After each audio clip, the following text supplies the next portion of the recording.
الذين كانوا من قبلهم كانوا هم أشد منهم قوة وآثارا في الأرض فأخذهم الله بذنوبهم وما كان لهم من الله من واق ذلك بأنهم كانت تأتيهم رسلهم بالبينات فكفروا فأخذهم الله إنه قوي شديد العقاب صدق اللہ العظیم۔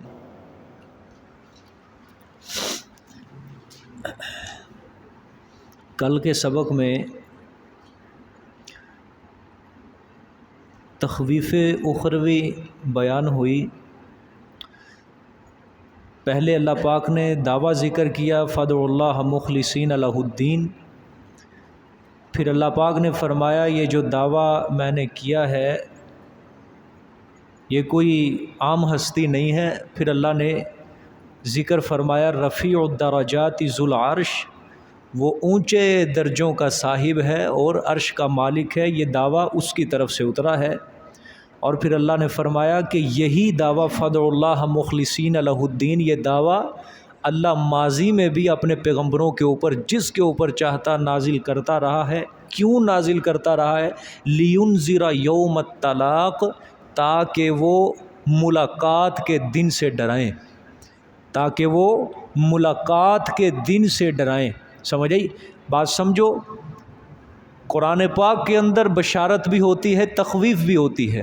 یوم الطلاق یہ اس کا نتیجہ ہے، یوم الطلاق بشارت سنائی جائے گی، وہ بھی یوم الطلاق نتیجہ سامنے رکھ کے، تخویف سنائی جائے گی یوم الطلاق والا نتیجہ سامنے رکھ کے، کہ اللہ سے ملاقات ہونی ہے تمہاری، اللہ سے ملاقات ہونی ہے، فادعوا اللہ مخلصین لہ الدین والے دعوے کو مان لو تو اللہ سے ملاقات اچھی ہوگی۔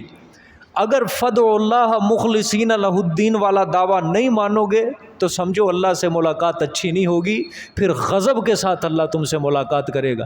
اگر اللہ تعالیٰ کی نظر رحمت کو حاصل کرنا چاہتے ہو، اللہ کا فضل و کرم حاصل کرنا چاہتے ہو یوم الطلاق والے دن، ملاقات والے دن، تو پھر فادعوا اللہ مخلصین لہ الدین والے دعوے کو کیا کر لو؟ تسلیم کر لو۔ سمجھ آئی؟ تمام پیغمبروں نے اپنی اپنی امتوں کو قیامت سے کیا کیا ہے؟ ڈرایا ہے۔ ہر امت کا جس کے اوپر بھی شریعت اتری پیغمبر کے اوپر، اس پیغمبر کے اوپر یہ تین چیزیں متفقہ تھی، ایک توحید، ایک رسالت اور ایک قیامت۔ بقیہ مسائل جتنے بھی تھے، نماز کے، روزے کے، زکوٰۃ کے، صدقہ و خیرات کے، یہ تبدیل ہوتے رہے ہیں امتوں کے مطابق، لیکن یہ جو اصول تھے، ہر مصحف، ہر آسمانی کتاب، یہ تین اصول متفق تھے، توحید، رسالت اور قیامت۔ چنانچہ قرآن پاک میں آپ پڑھتے ہیں کہ یہ تورات اتری، انجیل اتری، پھر اس کے بعد کیا اترا؟ قرآن اترا، اور یہ قرآن تورات کی کیا کرنے والا ہے؟ تصدیق کرنے والا ہے۔ کن باتوں میں تصدیق کرنے والا ہے؟ جو اصول تورات کے اندر بیان ہوئے، جو عقائد تورات کے اندر بیان ہوئے، تورات میں بھی توحید بیان ہوئی، تورات کے اندر بھی رسالت بیان ہوئی، تورات کے اندر بھی قیامت کا ذکر تھا، وہی قرآن یہ مسئلے بیان کر رہا ہے۔ اس میں بھی توحید ہے، رسالت ہے اور کیا ہے؟ قیامت ہے۔ یعنی متفقہ فیصلہ، متفقہ عقائد ہیں ہر امت کے، ہر رسول کے، توحید، رسالت اور قیامت۔ سمجھ آئی ہے؟ ہر نبی نے اپنی امت کو قیامت کے دن سے کیا کیا ہے؟ ڈرایا ہے۔ یوم ہم بارزون، جس دن کے وہ لوگ ظاہر ہونے والے ہوں گے۔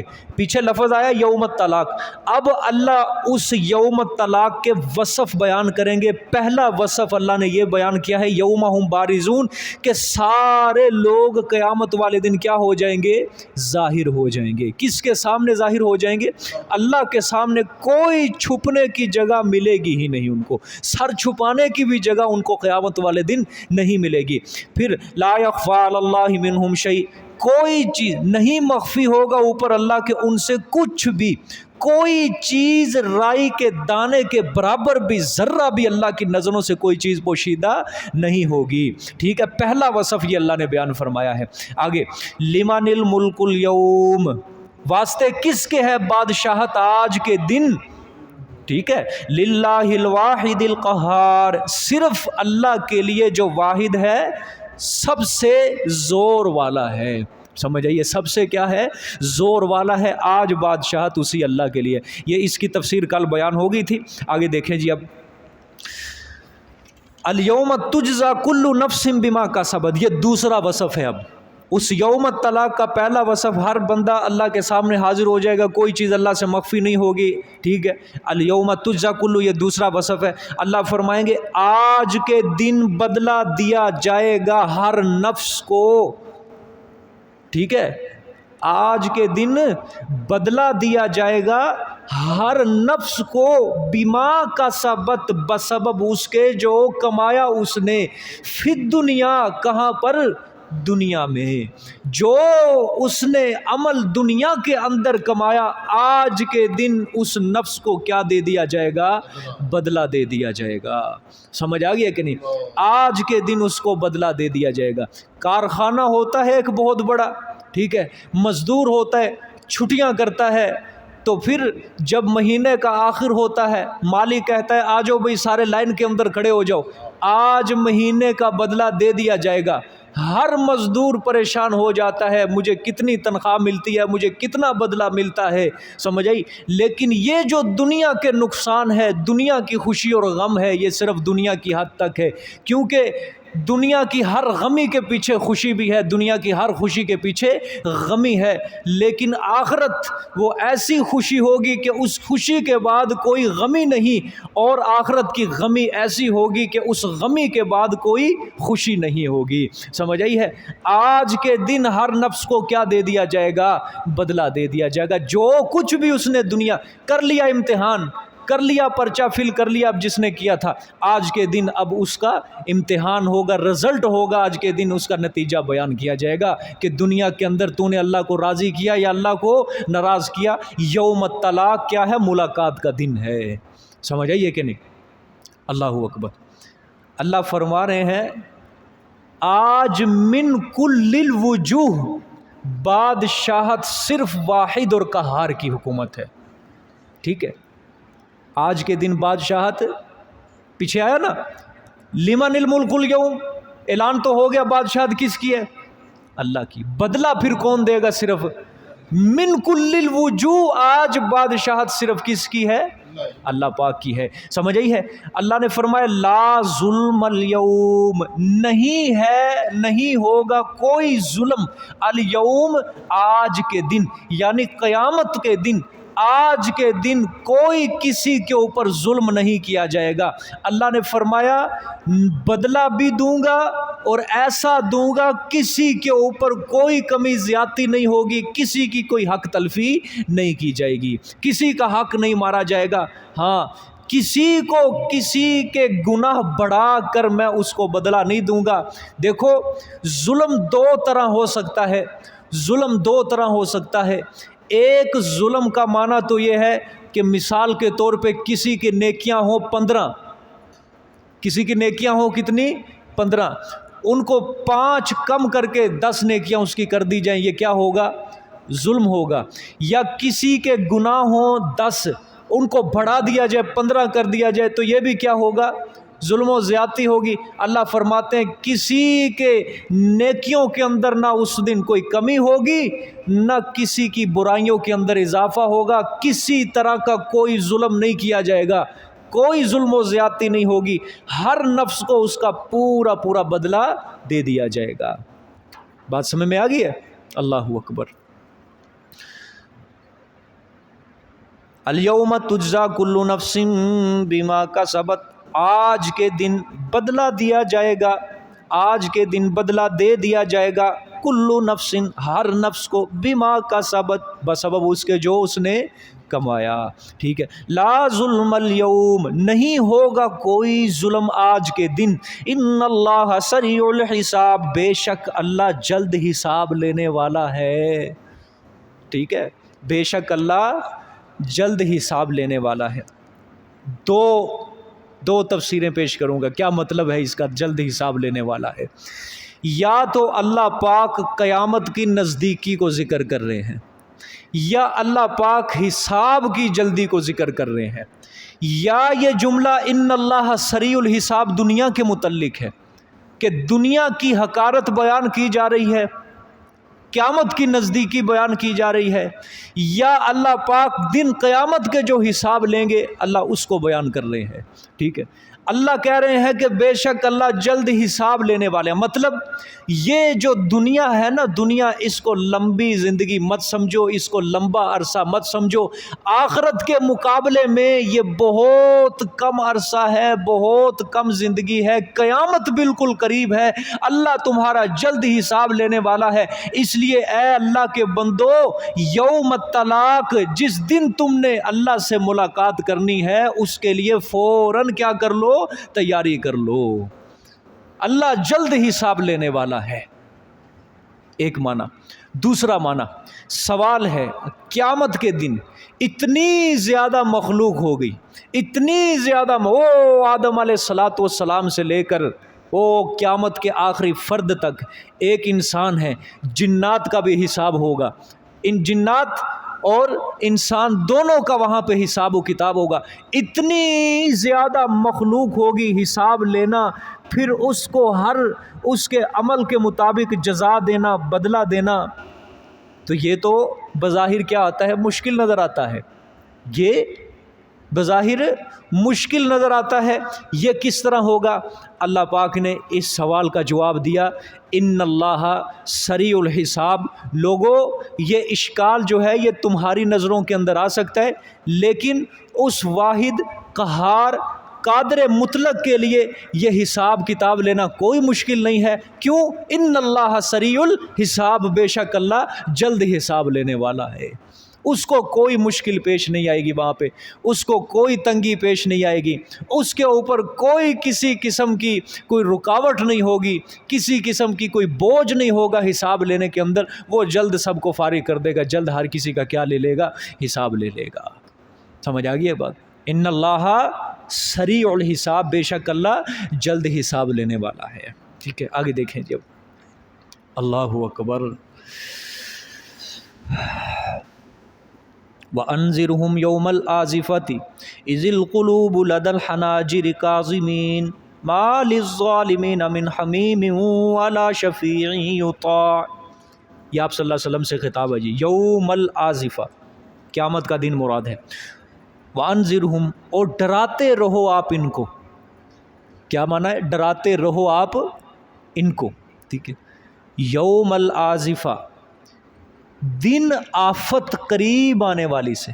آزفہ کا معنی کیا لکھا ہے جی؟ نزدیک آنے والی، مطلب دن نزدیک آنے والے سے، یعنی وہ قیامت کیا ہے؟ نزدیک آنے والا ہے۔ ٹھیک ہے، اور وہ کیا ہے؟ آفت ہوگی ایک۔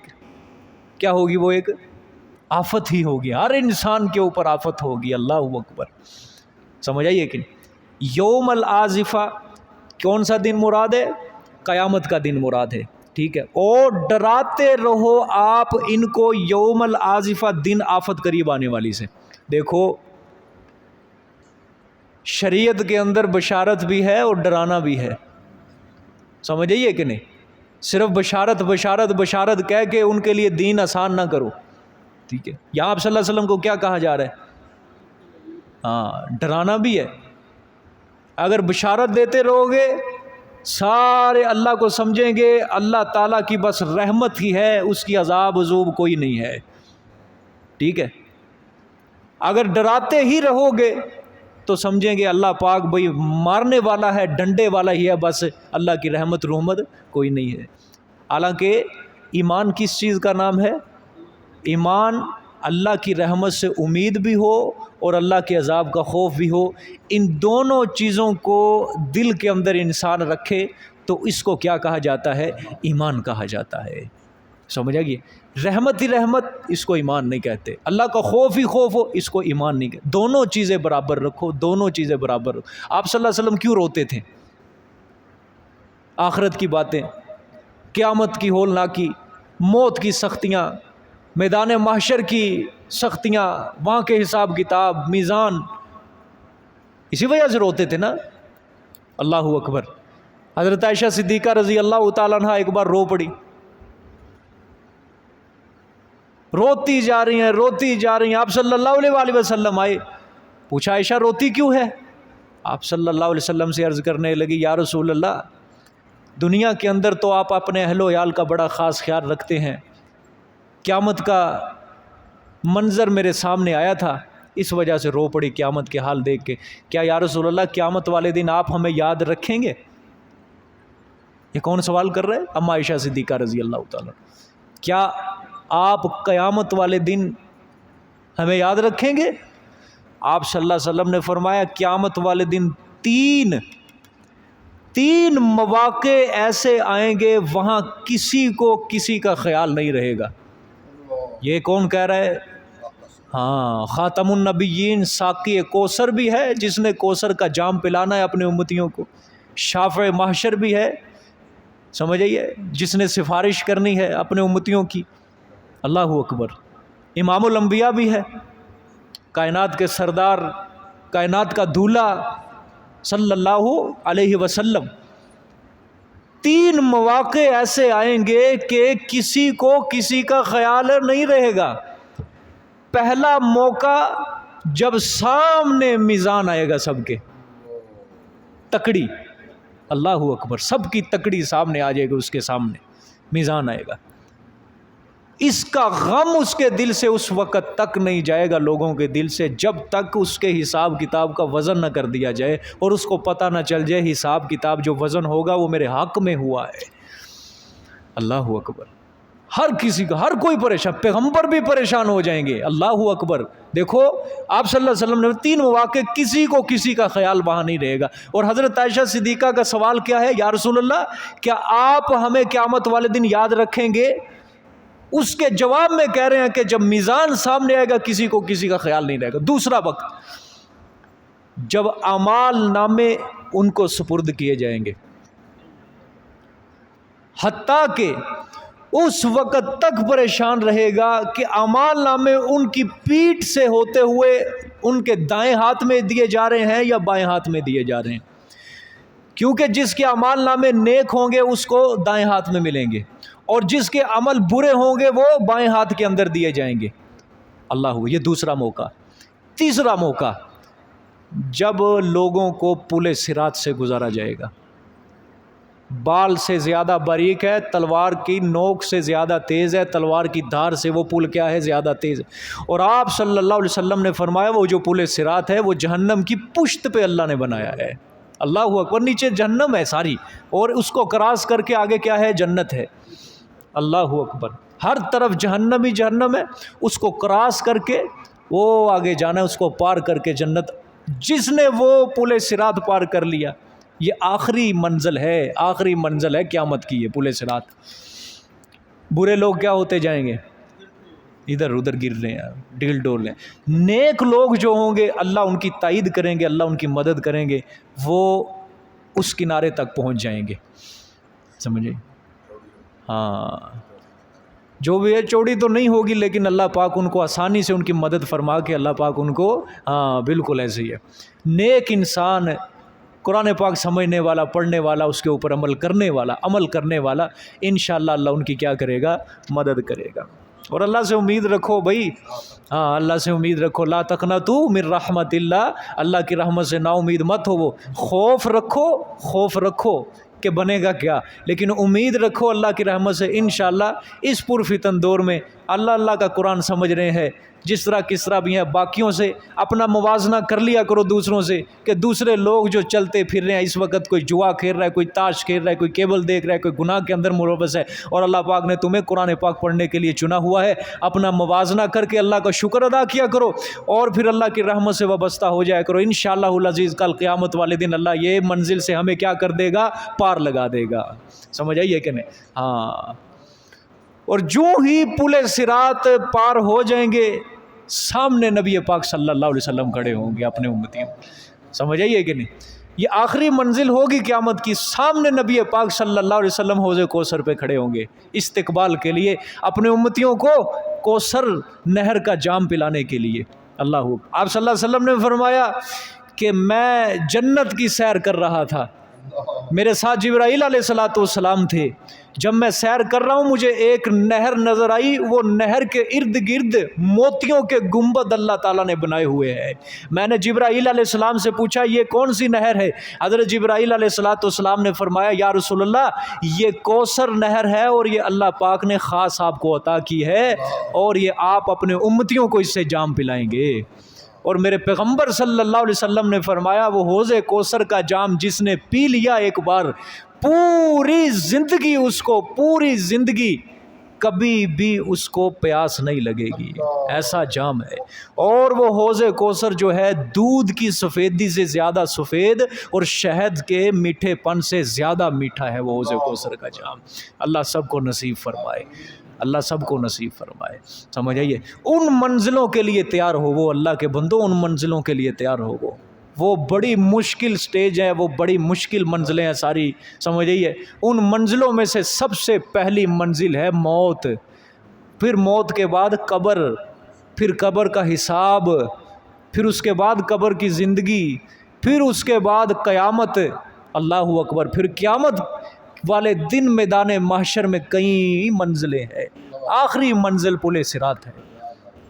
اللہ پاک سب کو آسانی سے اس پل سے گزرنے کی توفیق عطا فرمائے۔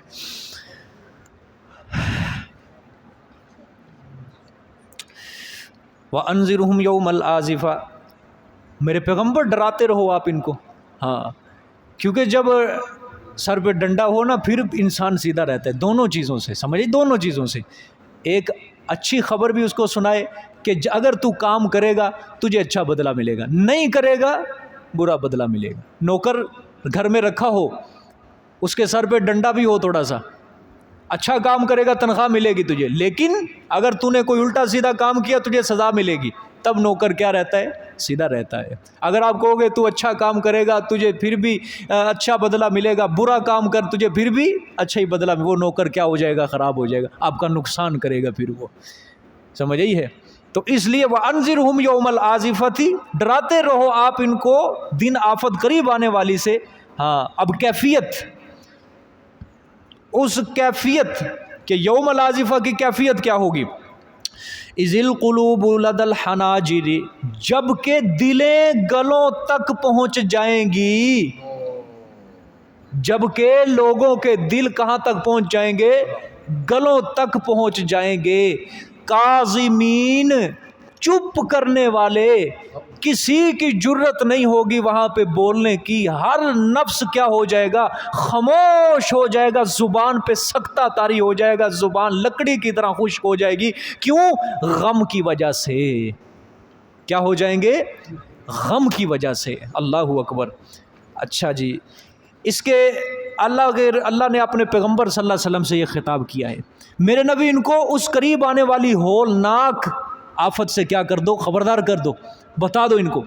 جب شدت خوف سے منکرین کے کلیجے منہ کو آ رہے ہوں گے، ان کے دل منہ کو آ رہے ہوں گے، اور وہ غم و اندوہ میں گھٹ رہے ہوں گے، اگر وہ اس ہولناکی کی آفت سے، ہولناکی سے بچنا چاہتے ہیں یوم الطلاق کی، تو ان کو چاہیے کہ فدعوا اللہ مخلصین لہ الدین والے دعوے کو کیا کر لیں؟ مان لیں۔ نہیں مانیں گے تو پھر یہ قیامت والے دن کا یہی حال ہوگا، ایسی وہ قیامت ہے۔ ٹھیک ہے، اچھا جی، یہ یوم اذ القلوب لدى الحناجر، اس کو سمجھنا، اس کے حناجر ہے نا، اس کے کتنے معنی ہے؟ پہلا معنی اس کا یہ ہے کہ کیا مطلب ہے کہ دل جو ہیں یہ کلیجوں تک پہنچ جائیں گے، سمجھئے؟ پہلا معنی کہ اللہ پاک نے یہ کنایتاً یہ محاورہ استعمال کیا ہے کہ دل کلیجوں تک پہنچ جائیں گے، غم شدید ہے، یہ شدید غم کی وجہ سے وہ بول ہی نہیں سکیں گے۔ جس طرح بھئی ہماری زبان کے اندر بعض اوقات محاورہ بول دیا جاتا ہے کہ میں نے فلانے بندے کی ناک کے اندر دم کر کے رکھا ہوا ہے، ٹھیک ہے، میں نے اس کو اتنا پریشان کیا، اتنا پریشان کیا، وہ بول ہی نہیں سکا، ناک میں دم کر کے اتنا پریشان کیا ہے۔ تو یہاں بھی دلیں گلے تک پہنچ جائیں گی، مطلب کیا ہے کہ وہ غم سے بھر جائیں گے، بول ہی نہیں سکیں گے، ایک مطلب یہ ہے۔ دوسرا مطلب حقیقت پر محمول ہے، یہ جو اللہ پاک نے بیان کیا نا کہ دلیں گلوں تک پہنچ جائیں گی، بول ہی نہیں سکیں گے، واقعتاً یہی حال ہوگا وہاں پہ، ٹھیک ہے، کہ واقعی قلوب کے اندر ورم آ جائے گا اور وہ گلوں تک پہنچ جائیں گے، یعنی حلق تک وہ دلیں پہنچ جائیں گی، جس کی وجہ سے وہ بول ہی نہیں سکیں گے۔ دیکھو حدیث شریف کے اندر آتا ہے، آپ صلی اللہ علیہ وآلہ وسلم نے فرمایا قیامت والے دن انسان کا پسینہ جو ہوگا، جو اس کو آئے گا، وہ پسینہ اس کے لیے لگام بن جائے گا۔ انسان کو غم کی وجہ سے، پریشانی کی وجہ سے جو اس کو پسینہ جسم سے نکل رہا ہوگا، وہ پسینہ زمین کے 70 گز نیچے تک وہ پسینہ چلا جائے گا۔ اتنا پسینہ اس کو نکلے گا، اتنا پسینہ نکلے گا، زمین کے 70 گز نیچے تک وہ پسینہ چلا جائے گا اس کا۔ پھر آپ صلی اللہ علیہ وسلم نے فرمایا، دوسری روایت ہے کہ قیامت والے دن ہر نفس اپنے اعمال کے مطابق پسینے میں شرابور ہوگا۔ ہر بندہ اپنے عمل کے مطابق پسینے میں کیا ہوگا؟ شرابور ہوگا۔ کس طرح؟ اللہ کے رسول صلی اللہ علیہ وسلم نے فرمایا کہ بعض لوگوں کا جو پسینہ ہوگا وہ ٹخنوں تک ڈوبے ہوئے ہوں گے اپنے پسینے میں۔ اچھا، بعض لوگ ان کا پسینہ ان کے گھٹنوں تک ہوگا، گھٹنوں تک ڈوبے ہوئے ہوں گے۔ بعض لوگ کمر تک اپنے پسینے میں ڈوبے ہوئے ہوں گے، بعض لوگ گردن تک ڈوبے ہوئے ہوں گے، اور پھر آپ صلی اللہ علیہ وسلم نے فرمایا بعض لوگ پھر ایسے ہوں گے وہ اپنے کانوں تک ڈوبے ہوئے ہوں گے، یعنی وہ پسینہ ان کا کیا بن جائے گا؟ لگام بن جائے گی، لگام بن جائے گی۔ یہ حال ہوگا قیامت والے۔ اب پسینہ اتنا نکل رہا ہے غم کی وجہ سے، پریشانی کی وجہ سے، تو کیا ان کے دل جو ہیں وہ حلق تک کی طرف نہیں آ سکتے؟ اتنی پریشانی ہوگی، ہر انسان اتنا پریشان ہوگا کہ میرا بنے گا کیا؟ میرا محشر کا دن 50,000 سال لمبا دن ہے۔ 1000 سال تک محشر کے میدان میں سب اسی طرح گھومتے رہیں گے، اللہ حساب کتاب ہی شروع نہیں کرے گا۔ میدان محشر میں اللہ پاک حساب شروع نہیں کریں گے، کچھ بھی نہیں، یعنی اس کی سختیاں ہی اتنی، اللہ پاک وہ سختیاں بھی مسلط کرے گا۔ 1000 سال تک کچھ بھی نہیں ہوگا، حدیث شریف میں آتا ہے، لوگ گھومتے رہیں گے، کوئی ادھر کوئی ادھر۔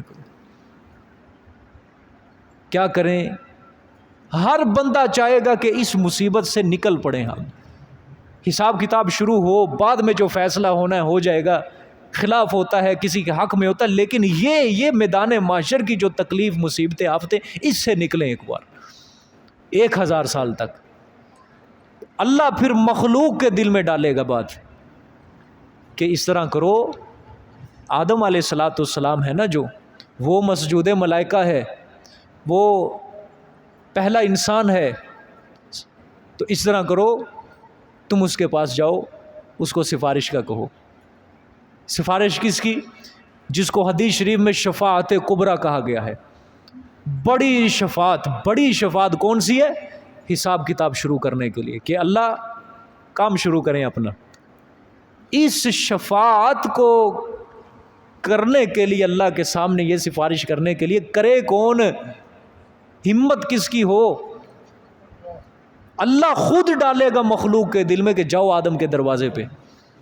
ساری مخلوق آئے گی گھوم کے حضرت آدم علیہ السلام کے دروازے پہ، آ کے حضرت سے کہیں گے، سوال کریں گے، حضرت جی اس طرح کریں، میدان محشر کی اتنی تکلیفیں ہیں، تنگیاں ہیں، چلو حساب کتاب جو ہونا ہے، کیا فیصلہ ہوتا ہے، حق میں ہوتا ہے، خلاف ہوتا ہے، آپ اللہ سے سفارش کر دیں کہ یا اللہ حساب کتاب شروع کر دیں، بس آپ اتنا کہہ دیں کہ آپ کیا کر دیں؟